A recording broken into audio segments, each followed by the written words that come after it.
The station where our veterans' voices are heard. MBR Talk.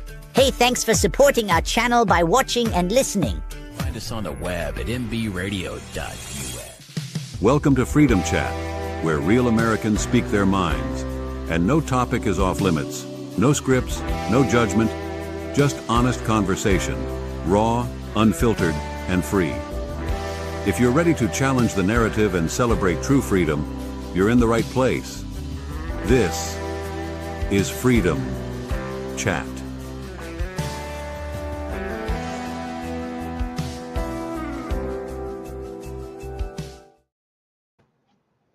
Good morning. Morning, Mom. You actually made it into the studio. I sure did. Good morning. You guys look great. Dennis, we need to get you in here, man. I will be there, I promise. I know your back is hurting, but you know what? There's times when you just gotta suck it up. It's old people problems, man. Please. My mom is here. She can barely walk. I know. Well, Joel's behind the glass. Hey, you know what? Hey, Danny. Hey, Danny, just start pushing, okay? Just start pushing sand, all right? Excuses, we don't need them. I'm gonna throw them out the window. There, I had to throw that one at you. You complete me. Joel. Dennis completes me, man. All right. As I promised, we were going to do a deep dive into Islam. And why am I bringing up that? I am bringing that up because Zoran Mamdani, the mayor of New York, decided that it would be a great idea to do a public prayer session in the streets of New York City. We're talking downtown. We're talking, if I'm not mistaken, Times Square. Mm-hmm. And that is, look, I have no problem with anybody of any faith.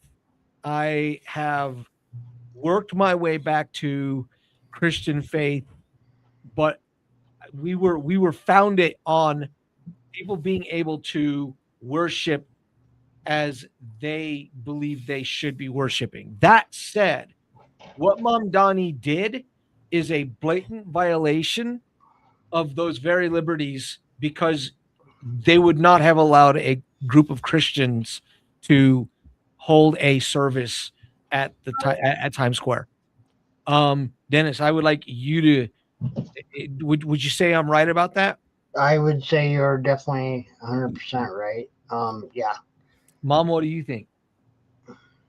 I doubt that they would let Christians do it now. Oh, and I'm not sure previous years they would have. Well, and you know that they wouldn't allow any Jewish ceremony out in public like that. You just know they wouldn't do that. They've already started the process of ostracizing the Jews in New York City. So that led me to go, okay, let's talk about the honesty of Islam. In current event in Iran, they just launched 2 missiles that are almost 1,000 miles further than what Iran said they were capable of. So Iran basically said, we do not have weapons that can go this distance, 4,000 kilometers, and they just launched not 1 but 2 of them. Mm-hmm. And it didn't matter whether they failed to reach their target or not. The IRGC lied. That regime lied to the world about their capabilities. Anybody surprised? Stand on your head. So once again, President Trump was right in his assessment, and he acted accordingly, because the assessment of the threat of what that nation could be capable of is real. Right. All right.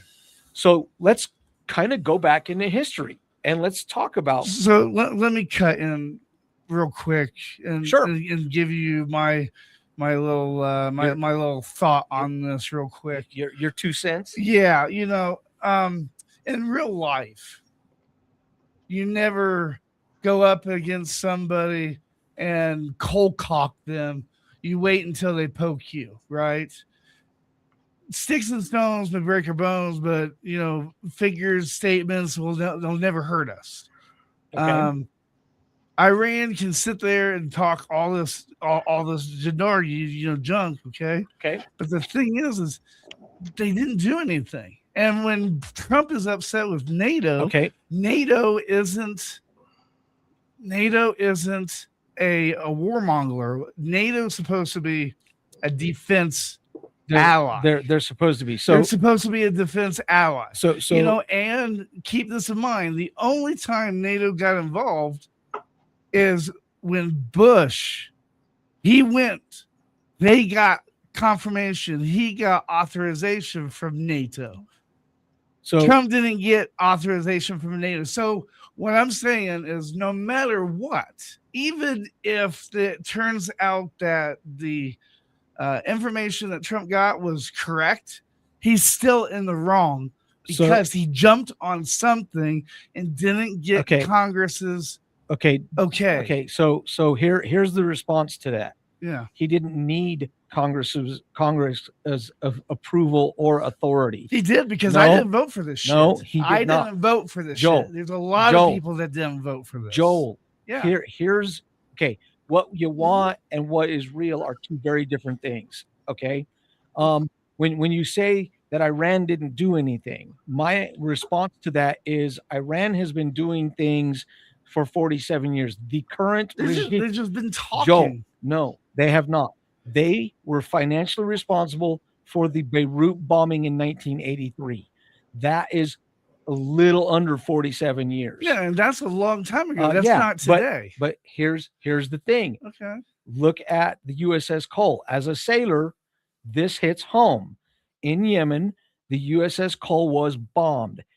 Iran, through their proxies, have been directly responsible for damn near every terrorist attack, including 9/11, that we've experienced. So Iran, by their own admission, have been in a war against Israel and the United States for 47 years. Whether it's a formal declaration or not is completely irrelevant. Their actions have spoken on their behalf. Whether they say death to America, I don't care what they say. What I do know is 241 Marines were killed in the blink of an eye. That is on the Iranian, the Republican Guard. That's on the IRGC's head, the Khomeini's head. I have been waiting for close to 43 years for somebody to actually say, you know what? Enough is enough. And whether they have got, they literally in negotiations before that attack happened on February 28th, Joel, the negotiator from Iran said we have enough plutonium to build 12 nuclear weapons. You have to start asking yourself a question. They have said they are hell-bent on the destruction of Israel and the United States. Do you think they would have hesitated for 2 seconds if they actually had the capabilities? The answer is no, because they've told you what they want to do and they've acted on their decisions. As far as you didn't vote for this, no. I voted for President Trump. I did not vote for President Trump in 2016. I did vote for him in 2020, and I did vote for him in 2024. This is my response to, he didn't have authorization. Every president since President Eisenhower has had the authority and ability to conduct military operations without congressional authority, as long as it does not include boots on ground without approval, or it doesn't last long. Well, he's not even using. Wait. He's not even letting that approval. Wait, let me finish. Okay. Because he has up to 60 days. He can conduct operations for 60 days. Then he has to ask for approval. What he can do is do what he's done and then report to Congress. Whether they like the report or not is irrelevant also. That is what he's done. He is following the law to the letter of the law. The war powers. He's following the legal system. The war powers resolution granted him the authority to do that. It Until the also, Supreme Court knocks it down. but it's not going to knock it It's down. going to knock it down. No, I'm telling you, it's not going to. And I'm telling you, it's going to. And the reason it won't is because if it does, it sets a precedent that has not been set since Eisenhower. Well, so it's what, going to so be what, knocked down. So it's what? Going to be. So Joel, what you're telling me is what you're telling me is this. Yeah. What was okay for everybody from Eisenhower to Obama is not okay for President Trump. It's a different society. No, what's the difference? What's the difference? The people that we had in Iraq and Afghanistan, they're retired. You have no combat leaders right now. That's the reason why we're getting our ass handed over. But we're not. But we are. How are we getting our asses handed to us? I see it across my desk. I told you that, Mark. And I told you also from a guy who I trust because I know what field he's in. Okay. That has been and is Iranian propaganda designed to do exactly what it's doing to you. It's not propaganda when I'm getting tribute to the troops five times a day. Here's my question. Okay. Where is the legitimate photography proof? Not IA, not your guys, boots on ground, phone calls. If someone is out there, Mark, I can get that to you. That's if no someone problem. is out there right now, get on the phone and tell me that you're in a hospital in Germany that is full of American veterans. Yeah, they've already paused the lawn stool. They have too many warriors in there already. Okay, so but nobody has seen any of this. You're hearing it from a very isolated source, Joel. So are you. That's what I'm getting. So are you. Right. But you're saying the same thing. Okay. But where I'm getting my information from is from a person who I know personally. And when I'm getting my information is somebody that lives in Germany and that is a squad leader of mine. He was a squad leader? He was. Well, I would like to hear from him directly. Well, you know what? I mean, I don't love know that to happen. I don't know what else to say. I just know that, I don't know if you've heard of a guy, his name is Michael Brown. Michael Brown was the, what was he? He was the deputy director of FEMA under George W. Bush. Mm-hmm. And he is in the know in circles that you and I have never even dreamed of knowing. And what he is getting from his intelligence sources is what is going on is overwhelmingly successful. We're not getting our asses kicked. Hey, Mark, am I supposed to add Shorty to the stream? I don't know. Who? Shorty? I don't know. Am I supposed to add her to the stream? If you want, yeah. If you want to bring her on, I don't care. Is that your guess? It's one of many, probably. Okay. All right. Shorty, I've added you audio only. So here's what I wanted to do before we jumped in and the whole, got into the debate about Iran and whether President Trump is authorized. The reality is he is. Mm-hmm. And you don't have to like it. Well, that's good because I do, and I'm going to fight you every step of the way with this. That's perfectly fine. That's fine. But let's talk about. I still love you. Let's talk about Islam, and let's talk about places like right now New York City and Dearborn, Michigan, where they have an overwhelming Islamic, political strength. And what they've done with that political strength. Well, what they've done is what they always do. Islamic, when the religion becomes intertwined with the political, it becomes Islamism. Right, Dennis? It becomes Islamism. It's no longer Muslim and it's no longer Islamic. It's Islamism. The Islamic religion, if you want to call it that, it's more of an ideology than it is a religion. That is now it's basically coalescing with the leftist ideology of the United States, or well, it's global, but what we see, and they're kind of collaborating now to make it into something else, which is absolutely insane, which basically means we're fighting on two fronts. But it will, I think it's already exposing itself. And I think anybody with common sense, right or left, can see it.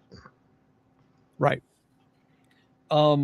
Yeah. So basically, when your political ideology becomes in inseparable with your religious or spiritual ideology, it runs into a problem.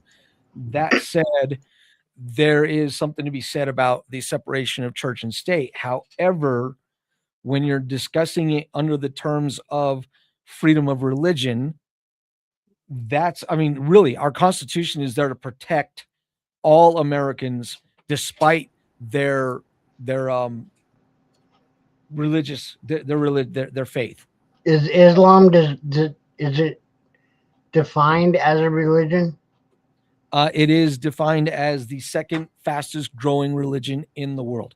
Okay, but is it a religion? Well, I don't know. I mean, I think that is predicated on your perception, for one. I don't see a faith that starts to dictate everyday life as being a faith.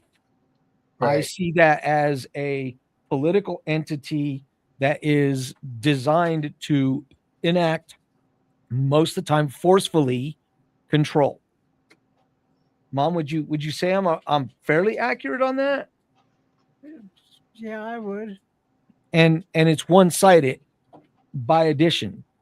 Like I said when we started this, Mom Donnie literally held a with loudspeakers and everything in Times Square, a Muslim's prayer session.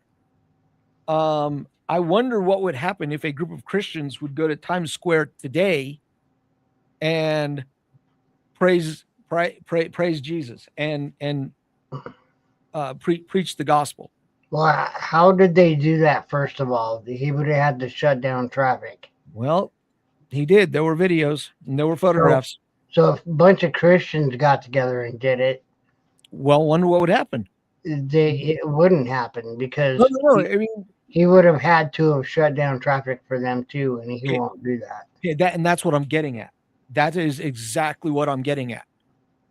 That's when it becomes one-sided and it is pushed in a one-sided position like that, that becomes a problem. And you're no longer looking at this from the perspective of freedom of religion. You're now being dictated to. You're now being controlled. You're now your rights are, hey, right to public discourse, right? That is in the Constitution, right? To peacefully express your discourse, which is what Joel just did with me in our conversation. That was a debate, but it was Joel expressing his discourse towards what's going on. And that was a good debate.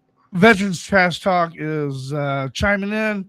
Okay, Veteran Trash Talk. Yes, I have been in New York City, and there are street preachers, but are they actually interfering with the daily traffic of what's going on daily there? No, they're not. The answer is no, they're not. They're street preachers. They're not interfering with anybody. In fact, they're letting people go by while they're preaching on the streets. I was there in 1998. This was quite literally and figuratively. They stopped all traffic in Times Square so that they could all line up and pray. And I'm literally sorry. With rugs and everything. And yes, you are correct. According to the definition, it is a religion, but it is also a political ideology. Because if you listen to anybody who is in control that is a Muslim, they don't differentiate one from the other. Hey, Mark. Where people of Christian faith differentiate. Hey, I'm a Republican, but I'm a Christian. Do I have to look at it as a religion? As me as a Christian, do I have to look at Islam as a religion? Do I have to acknowledge that as a religion? I acknowledge them as a religion, but I also acknowledge them as a false religion. That is my opinion, and I'm stating that as an opinion. Okay. What religion isn't a political ideology? That's a really good question. Faith is not a political ideology. It becomes a political ideology when the demands to follow those rules are put on the public. And if you look at Dearborn, Michigan, and right now you are starting to look at this in New York City, that's what's coming. This is a warning for the United States. If you look to Europe and look to England, this is what they are dealing with on a daily basis, and sometimes worse than just being forced to acknowledge the prayer calls 5 times a day. England, In Dearborn, Michigan, it's going off in Dearborn, Michigan, those speakers are going off 5 times a day. The only time I ever saw anything like that was when I was in the Navy from 87 to 91, when I was in the Gulf, and they would stop everything 5 times a day, and you would hear the calls to prayer and then the prayer calls themselves 5 times a day. And I never judged it. I absolutely never judged it because I don't believe in judging it. That's that country. That's their culture and their custom. But that's not this culture and that's not this custom. And that's another problem that we have with people that come in from other nations. And I did read what you said. I'm just not really going to respond to that one right now. If Joel brings it back up, I'll respond to it in kind. The other issue is when you have a culture that refuses to assimilate with the values that they are coming to. You are going to run into a problem with this because the pre-existing culture, the pre-existing values are being either ignored or discarded. And this country was, to a degree, you look, when you are a naturalized citizen, you are stating your oath to the United States. Well, that means that you're adopting their values. You're adopting American values. You're adopting American customs. And it's not saying discard your own, but it is saying to encompass your own into it. You're joining the United States. It's not, hey, I'm coming here seeking refuge. That is a small part of it. The fact of the matter is a naturalized citizen is choosing to join something else. Okay, Joel, would you say I'm right? You know, we have gotten so deep in this conversation that I need my wife to break it down to me party style, comprehension wise, you know? Like I was going so vanilla when we first started because, you know, and I've talked to Mark behind the scenes about this because it had really upset me because of the way he's done this, you know, and you know, like it's just I don't like it when I vote for something and they go towards something that I disagree with. Okay, for example, all right. Not on the Republican Party, but we'll go for the we'll go for the Democrat Party. Okay? So a long time ago, Bill Clinton, he started the don't ask, don't tell policy, right? Right. And I thought that was a really good policy because when you're in the military and you're in uniform, you're not supposed to be kissy facing anybody, anyways, right? Agreed. Okay. Now when they changed it from to when they changed the don't ask, don't tell policy to like, to hey, it is what it is, that upset me because why do you need to change it? Agreed. When you have straight people, they're not supposed to kiss their loved ones in formation. Anyways, right. So that's just a form of what I mean by like for us military type, you're not necessarily supposed to show signs of affection in public. Right. And look, I served on 3 ships, 1 as a reservist and 2 on active duty. 1 was a battleship, and the other one was an aircraft carrier. I served on the Wisconsin, and I served on the Coral Sea. We probably had, I don't know what, 15% were homosexual on the ship. Wow. And you know how many people that I knew personally that were homosexuals on either one of my ships? None. And it wasn't because we were sinking each other out. It's because we were there to do a job. You're there to serve your country. This is not a dating game. This is the culture we're in. We're there to serve our countries. We're there to potentially give our lives for our country. Hey, can you bring that last comment back up, Joel? Sure. Because I saw it. Okay, agree with assimilation. Agree. And the Constitution protects freedom to express your faith. But if your faith leads you to unconstitutional values, then it doesn't protect you. That is exactly what I'm getting at. Veterans trash talk. That is 100% what I'm getting at. The issue at hand is you are seeing decisions and policies being made that are, quite frankly, unconstitutional. You can't force people to assimilate into your religion, because that is not what the founders ever wanted. Yes, they were Christian, and yes, they were the Constitution, and much of what our government was set up is set up on Judeo-Christian policies. That is not an argument. The argument is what you're watching doesn't fit. It's the equivalent of putting a square peg in a round hole. It doesn't fit unless you either get the round hole to be big enough, or you cut the square peg to be small enough. One way or another, it isn't a natural fit. But now these Islamic radicals want us to conform to what they believe in. Right. So we're asking them to assimilate. They're telling us that we either conform to what they believe in or we're infidels and we should die. That's the other side of it. I am never, ever going to go with that at all. They will die first. I'm sorry, but that's how I feel. I'm not going to exactly piggyback on my friend, but I will say this. I know I've done some research on the Crusades.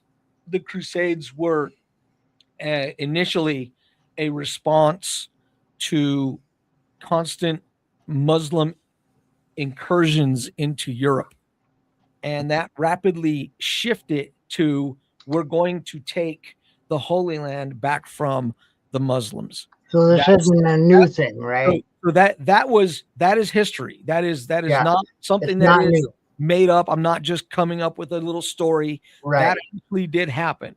And it happened much the way warfare does. People die, people suffer. This is just the way of warfare. I don't like to sugarcoat for anybody. Warfare is horrible. People die, and it is never something that is pleasant. And anybody who has served knows exactly what I'm talking about. So when we talk about all of these things, I wanted to make sure that I brought this to the United States. Okay. And the easiest way to do that is to not talk about the Crusades, but to talk about the Barbary Wars.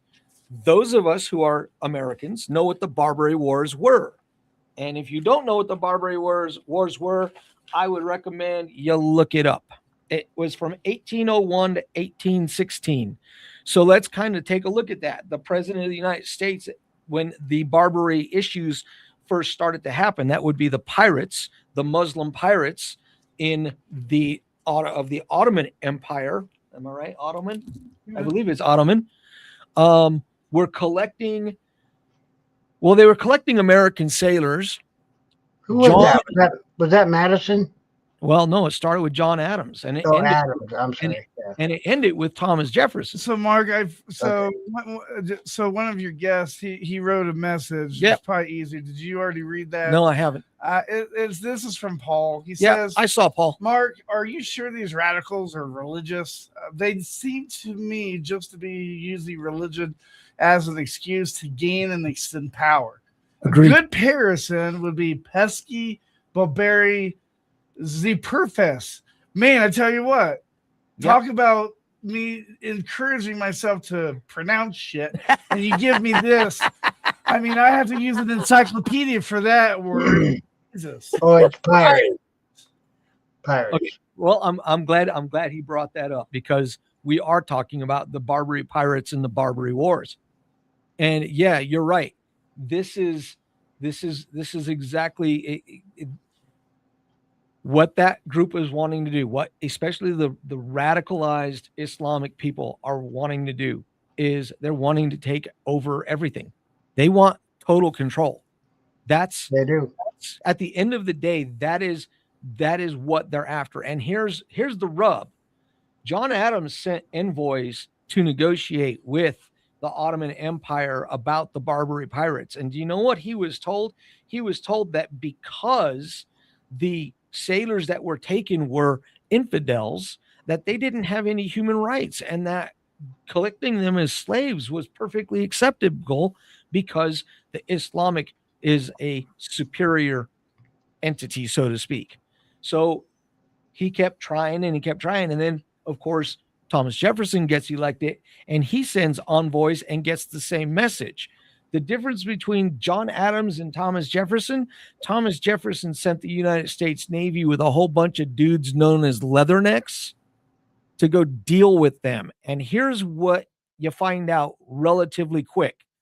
The people of the radical Islam only know one thing. They only know and understand force.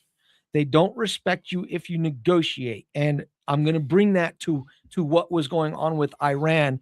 And this is going to upset a couple of people. Yeah, boy. Iran has been, quote unquote, negotiating with the West for 47 years. And every single time they've done the exact same thing. They have stalled and continued to do the things that they were wanting to do. So when I tell you they have lied to, they have never once negotiated in good faith. And I'm sorry that people don't like to hear this, but when you don't negotiate in good faith, nothing good comes out of that. That is a fact. That isn't something made up. That is a fact. So be mad at Trump all you want. I have a question. Okay, go ahead. Is it true or false that reports said that as they were sending jets to bomb Iran for the first time, is it true or false that there were negotiations and that Iran was pretty much getting ready to accept all the stuff that the U.S. wanted, but the U.S. didn't get that call and they bombed them anyways? I would tell you no. Okay. That was not true. Okay. Because they have shown by their own behavior to not. Okay. So it's one of those things. Hey, Mom, if you change a stripes on a tiger, is it still a tiger? I'm going to bring up a little. No, I just first answer that. If you change the stripes on a tiger, is it still a damn tiger? Well, it's still a pirate. There you go. And I want to interject something that is seldom brought up about the pirates and European nations, that the reason why they had gotten so strong, the pirates to begin with, was because they were used to taking the English and the French and other countries' ships with no repercussions and just ransoming off the people who had money and enslaving the others. And the other countries, England included, would just say, okay, don't do it again. But Okay. of course they did because they were getting rich off of it. Okay, so here's So whenever they run into Jefferson, Jefferson said, "I'm not going to give you any money." okay. So to back up what my mom said, I'm pulling this from a history site. The Barbary states would gain favor and protection of the Ottoman Empire, which would encourage piracy against their Christian rivals in Europe. Becoming increasingly audacious in their attacks, the pirates would spread their operations from West Coast Africa as far north as Iceland. As well as attacking ships and pillaging the cargo, the pirates began capturing sailors and even raiding coastal towns throughout Europe to take captives.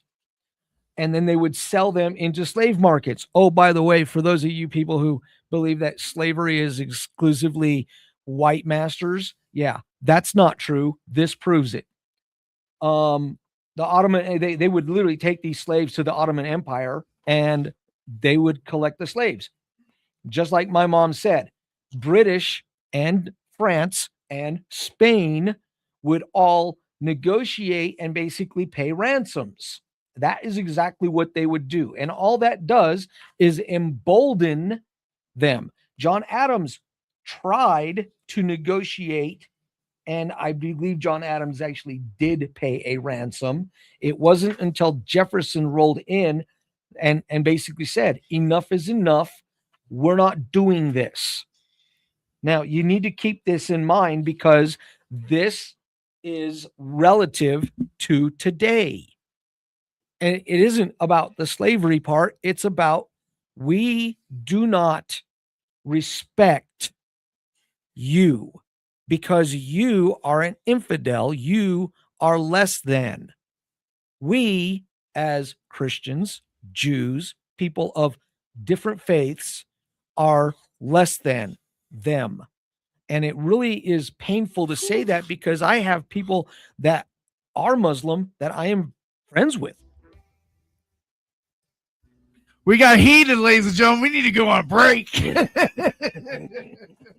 we got some fresh commercials coming up, and Veterans Trash Talk.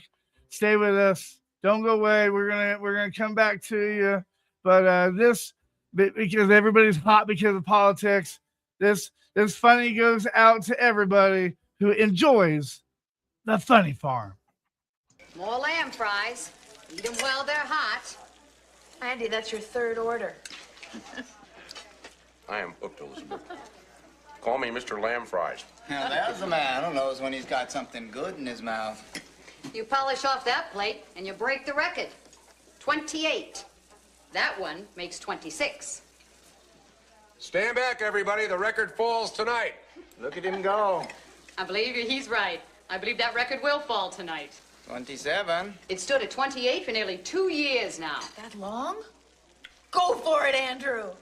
28. That's a tie.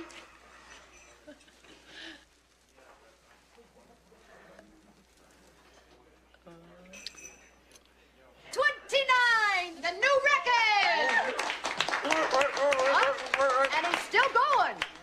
I thought that record was gonna last forever. Most folks just don't seem to have a taste for testicles no more. Testicles? Yes, ma'am. Sheep balls. That's right. Tell them why yours are so tasty. Well, the trick is you've got to clip them off way up high. Uh-oh. Looks like we got trouble here. I knew you should have explained these things better in the menu. Oh, don't be strangers now, you hear? The station where our veterans' voices are heard. MBR Talk. Hey, thanks for supporting our channel by watching and listening. Find us on the web at mbradio.us. I totally forgot about that one. What were they trying to do? Make some Rocky Mountain oysters? Yeah, something like that. Yeah. Still not as funny as Regrets. But I'm glad you brought that one because we need that.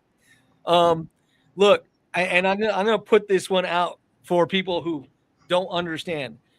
yes, this is a political, but this is current events also. This is stuff that is relevant to everyday life. And I think one of the problems that we have as a society is everybody wants to just keep everything at arm's length. And the issue is it stays at arm's length until it's on your doorstep. I mean, if you look back into history, the United States tried to stay out of World War II until it came banging on its door in Japan. And it had actually been on our doorstep for years prior to, with German submarines just off the coast on the East Coast. So, I mean, we as Americans, we as veterans, we need to quit being ostriches, man. I get it. We want to live our lives. I would love to live my life. I would love to go out on a daily basis and honor my fallen brothers and sisters with my horn. In fact, yesterday I went to a cemetery in Westminster. I played for 6 Spanish American War veterans that I don't know who they are. I know they're brothers and sisters, and I know I want to honor them. And then I went over to Berry Park in Littleton, Colorado, where a monument had been defaced. They basically took the top part of the memorial and they stole it.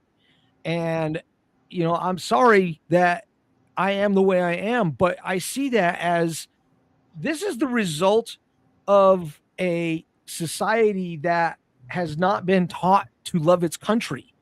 And it makes it real easy to do things that are, quite frankly, really, really bad things to do because you don't respect it. You don't understand the sacrifice, so you don't respect the sacrifice. You have virtually zero patriotism. So it's okay to steal an eagle off of a memorial that is honoring the dead. Okay, so I'm sorry that I'm going to talk about things that are going to upset people. I'm sorry, but I'm going to be real honest. I'm not sorry. I'm absolutely not sorry. This is reality. I'm not going to sit here and pretend that it's not. Dennis, you want to tack onto that one, or you want to just let me keep going? Well, I'll tack on to that. Patriotism has been a long time passed down tradition, in my family, and I mean, I know that it's been even before I was born. It was passed down as, so you love your country, you're proud of it, you're good, good times, bad times, whatever it is, you're proud of it, and you stand up for it no matter what. Mom, you want to add? Patriotism Paul has again. to be taught from parents whenever they have their kids, and whenever they see a flag, they make sure that the kid understands that the flag is actually the flag of their country.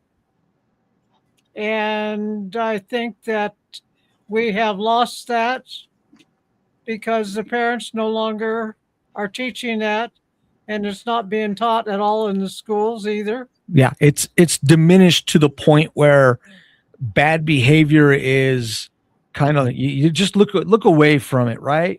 Let's just pretend like it doesn't. You know what? If I had ever even thought of doing something like what happened at that park with that monument, I can tell you right now, I wouldn't be walking normal today. Because the lady to my immediate right, between her and my dad, I don't know which one would have beat me worse. There were a few things that I did not allow. There were probably more than a few things I didn't allow. And look, and I'm an old lady, but I didn't allow you kids to badmouth police. No. Or your country. Check her ID. I'm sure she's 21. Yeah, I'm pretty sure. Yeah, old lady, my ass. Yeah, well, I wish. No, so look, going back into that, I would love to tell you that I'm sorry that we hit subjects that people don't like. And I really would like to say, hey, I'm really sorry that I'm hurting people's feelings or I'm upsetting people, but there's a reason why I'm saying the things I'm saying. You need to be upset. You need to have your feelings hurt just a little bit, because when that happens, if you are a person that loves their country unconditionally, and I do love my country unconditionally, I acknowledge the shortcomings of my nation's history, but I still love my country, and I will never not be loyal to my country. So if what I'm doing gives someone just a moment to pause and think about what is happening in our country, then maybe we can start moving forward and moving towards change. And I mean legitimate change. I'm not talking about progressivism. I'm talking about this government and this nation was founded of the people, by the people, and for the people. Okay. And part of the issue at hand here is of the people, by the people, for the people. Well, hell, if the people aren't even actively engaging in the way their government is run, well, then guess what? You got nobody to blame but yourself for what is happening. You get mad because something happened. Well, hell's bells. Do you think for 2 seconds I'm going to vote for Jason Crow? No, because I don't agree with what the man stands for, and I don't agree with his voting record. And that goes for Hickenlooper and Bennett and any of them. And it even goes down to state and local government. The state government here in Colorado, they just moved forward 3 different gun control laws that are going to be completely useless because criminals aren't even going to pay attention to wait. A criminal might go, oh, wait, a law just got passed. Oh, wait, I can't mess around with that barrel because they just passed a law making that barrel illegal. You people really think that is going to enact change? No, the way you enact change is you vote those people out. You get on a debate floor. You do your dang job as American citizens, as Colorado citizens, as city citizens. So you telling everybody that you vote as a Republican that's in an office, Mark? Are you telling me that you agree 100% every action, every choice that they make? No, because I think for myself, and I call them out when I see what they're doing is not right. I absolutely, and I've done that on this show. I have called out the president on this show about decisions that he made that I didn't agree with. Iran, I just happen to agree with.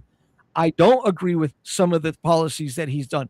I do believe that at times he oversteps his bounds, but he is doing it with about 100 different constitutional lawyers, making sure that at least constitutionally he's following it. Doesn't have to be popular. If he's following the Constitution, I can't fault it. I don't have to agree with it. I wouldn't consider that following. I would consider that looking for loopholes. Okay. Call it what you want to call it, but call it what you want to call it. But the fact of the matter is, if that's what you're doing and you're following it and it is constitutionally sound, then you can't argue with it because it is constitutionally sound. Just because I don't agree with it. Okay, look, I didn't agree with a lot of the things that Bill Clinton did when he was in office. I also didn't agree. I also didn't agree with a lot of the things that George H.W. Bush did, or George W. Bush.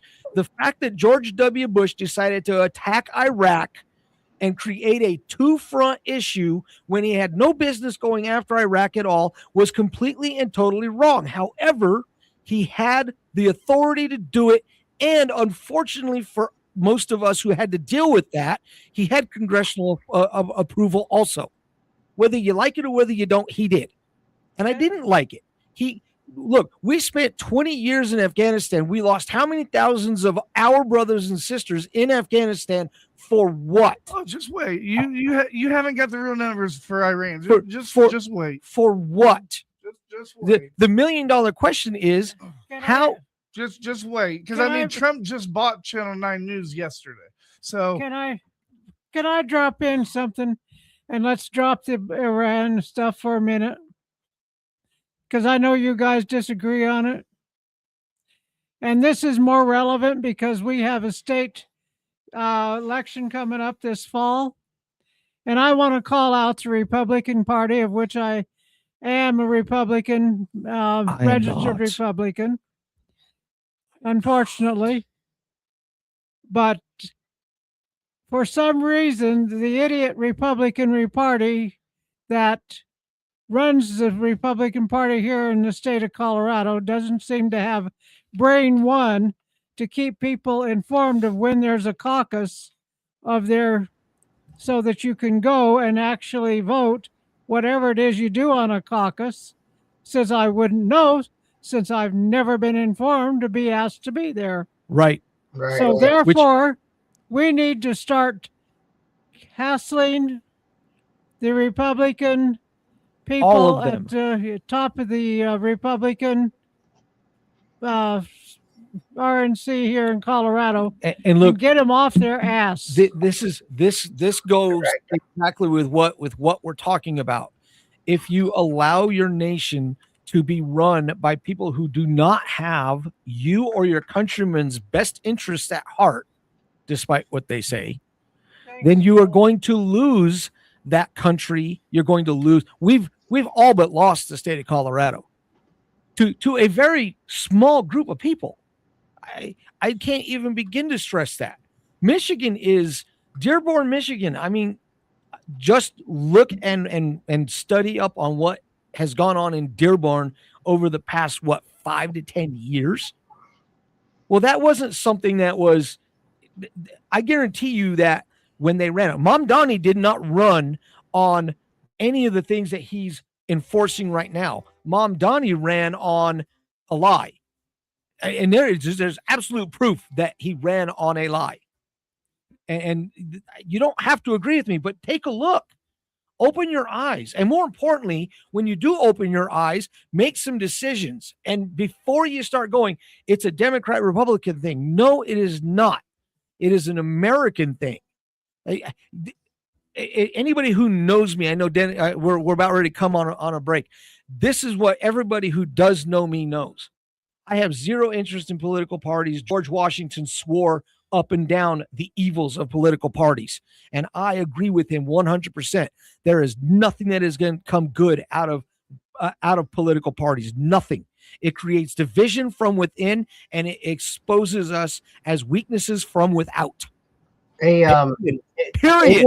Abraham Lincoln, there was a thing on Mark Levin last night. Right. Abraham Lincoln faced all kinds of criticism, like before he was even inaugurated.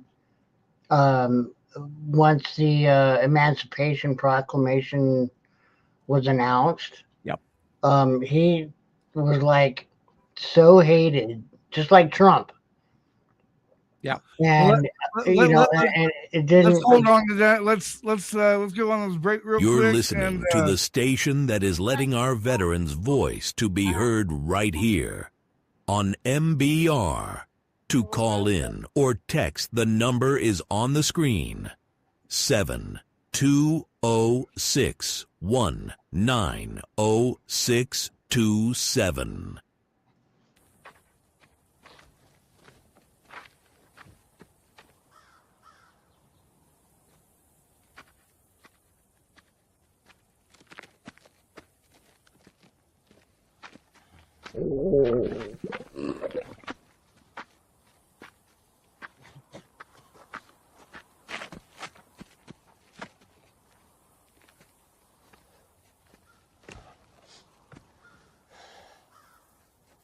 Well, now, I didn't think you'd show, sheepy. Yeah. Listen, Foy,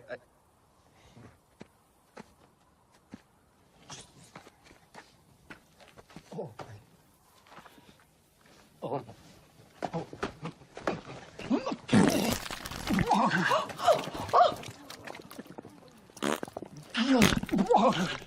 Oh.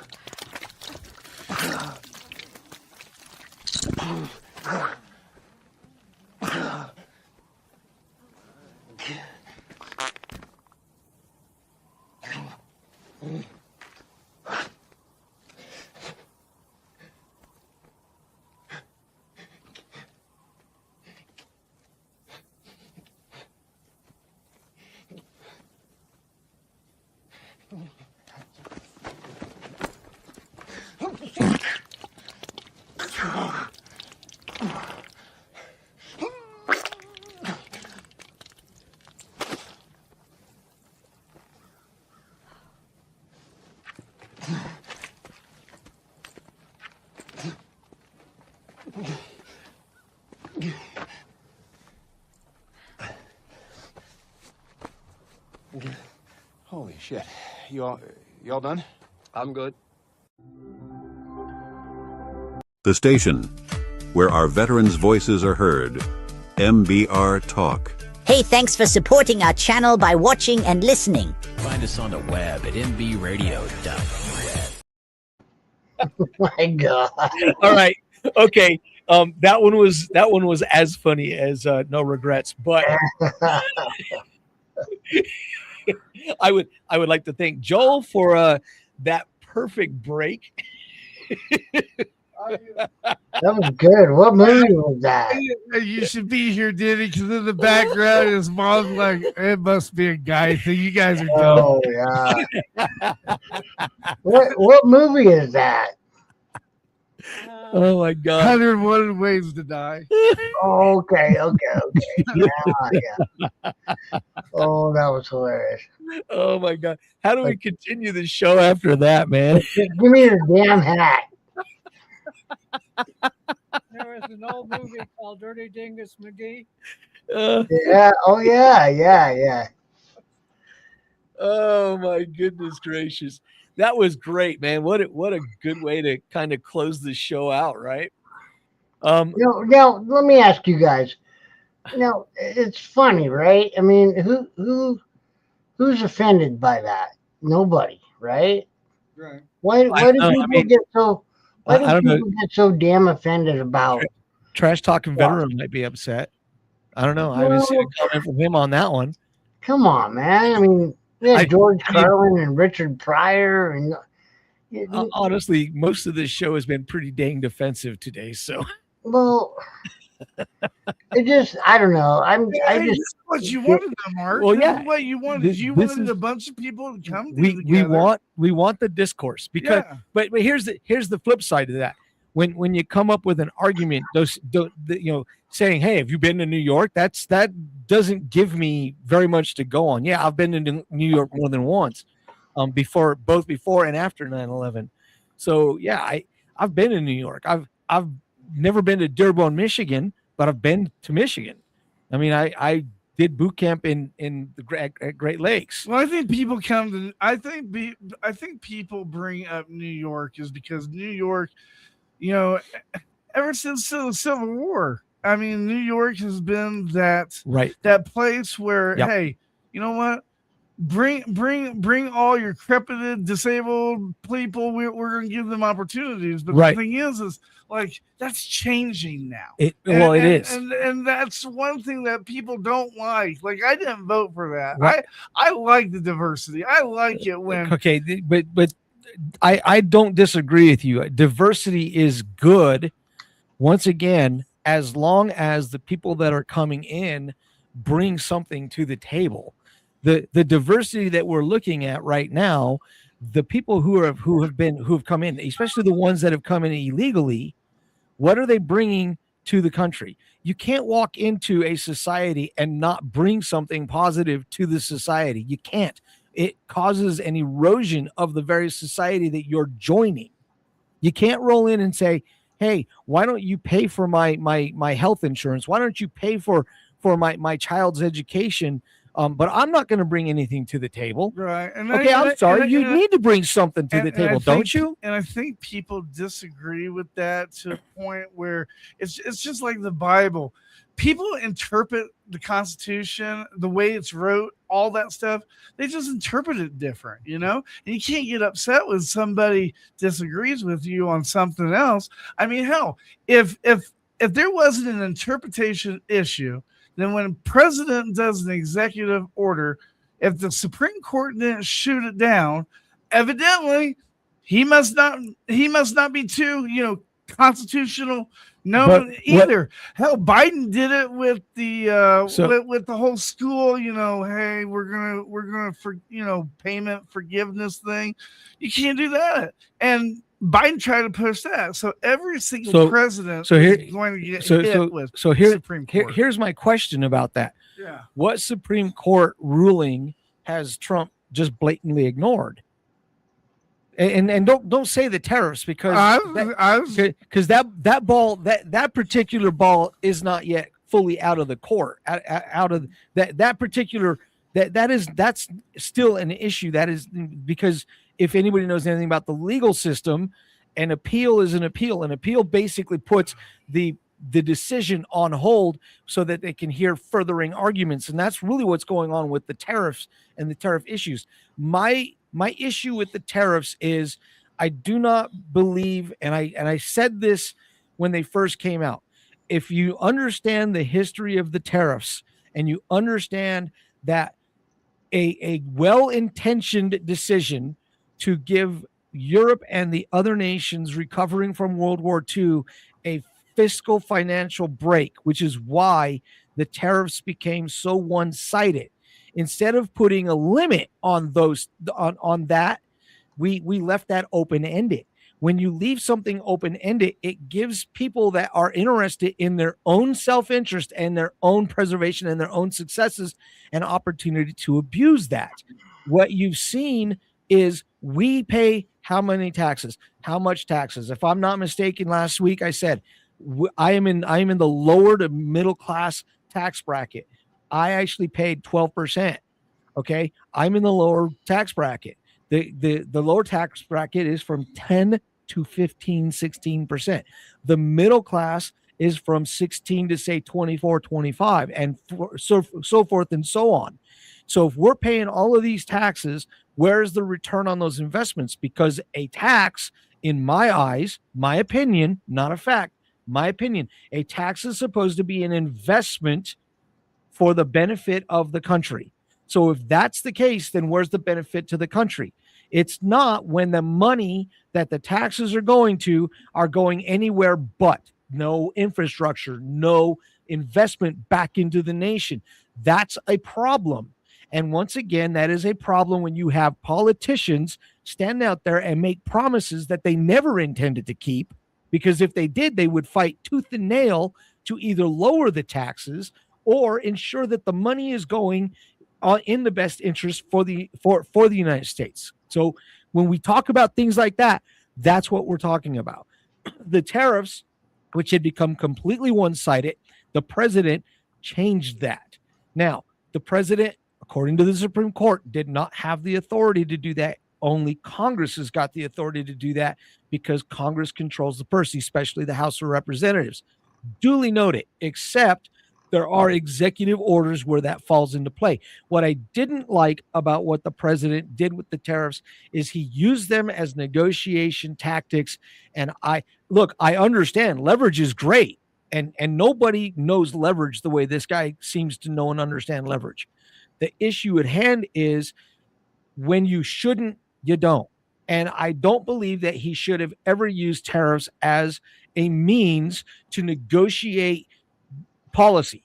Okay, that's what he did, and I don't know how far that's going to take. I don't know where it's going to go. I'm not going to lie to you. I don't know where that's going to go. I didn't agree with that. No, I didn't agree with that either. I mean, he did piss everybody off. But that said, when he's talking about if we're paying 35 to 40%, if this country is paying 60% tariffs and another country is not paying anything in tariffs, and what the president is saying is bring it back to where it's 50-50, bring it to where it's 10%, then nobody loses. The companies that are moving goods from this country to that country are saving money. They're then going to push those savings onto the consumer, which a lot of them are American. We're talking worldwide now. We're not even talking just American.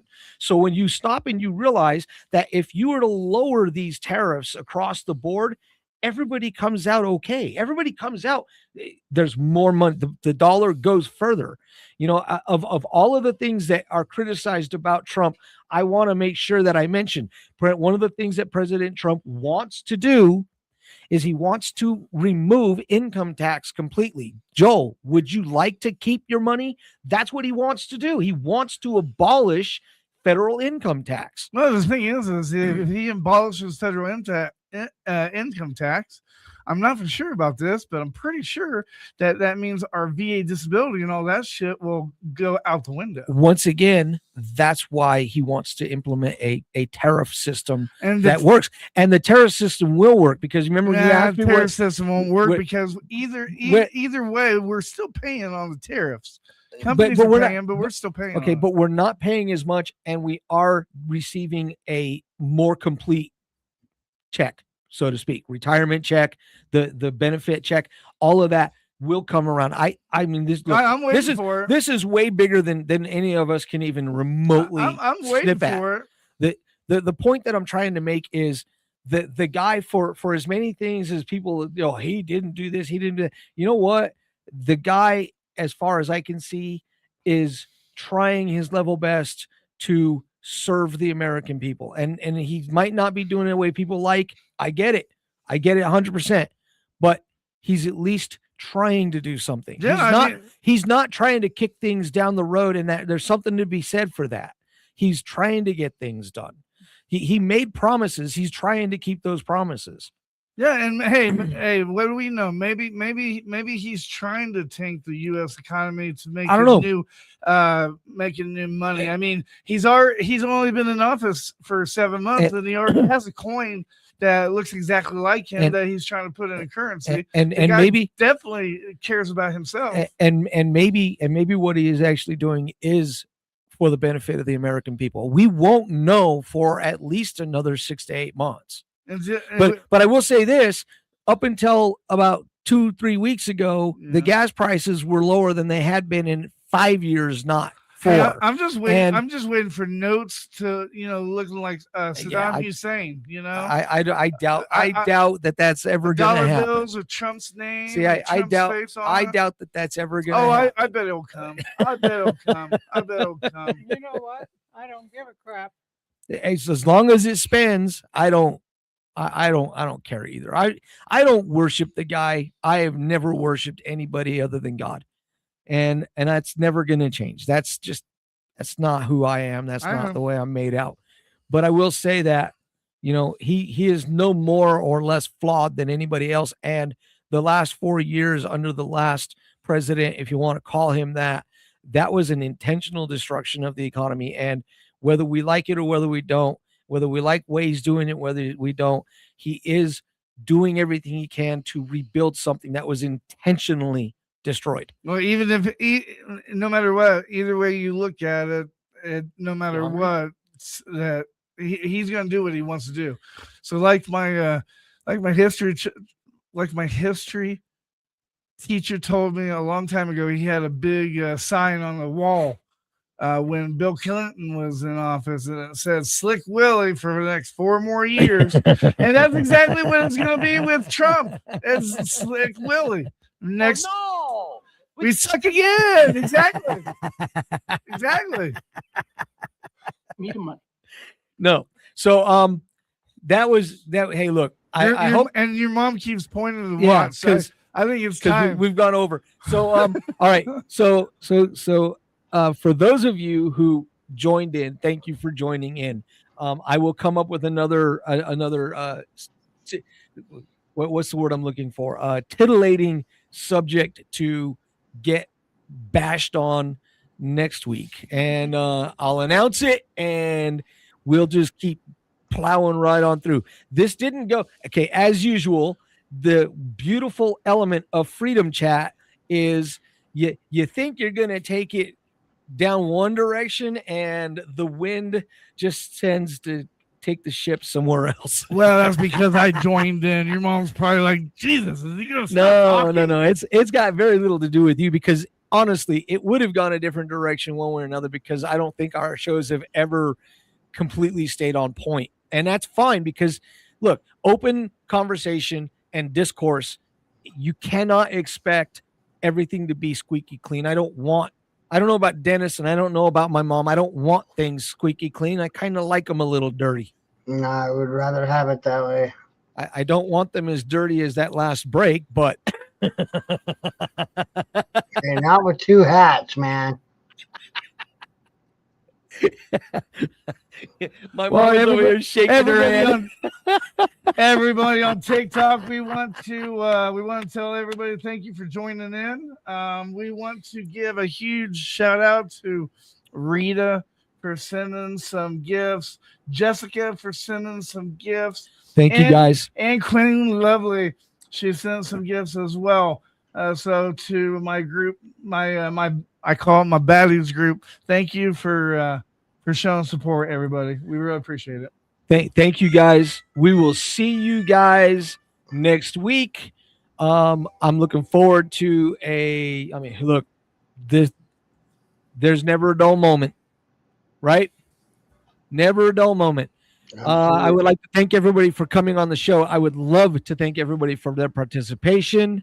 God bless you all. God bless these United States of America. Godspeed, everybody. Life is like a duck. Tough times don't last, but tough people do. Here at Military Broadcast Radio, we're teaming up with our friends at Die Tired, the veteran-friendly music band spreading strength, resilience, and mental health awareness one shirt at a time. And check this out. Their brand new shirts feature broadcast beaker right on the breast pocket.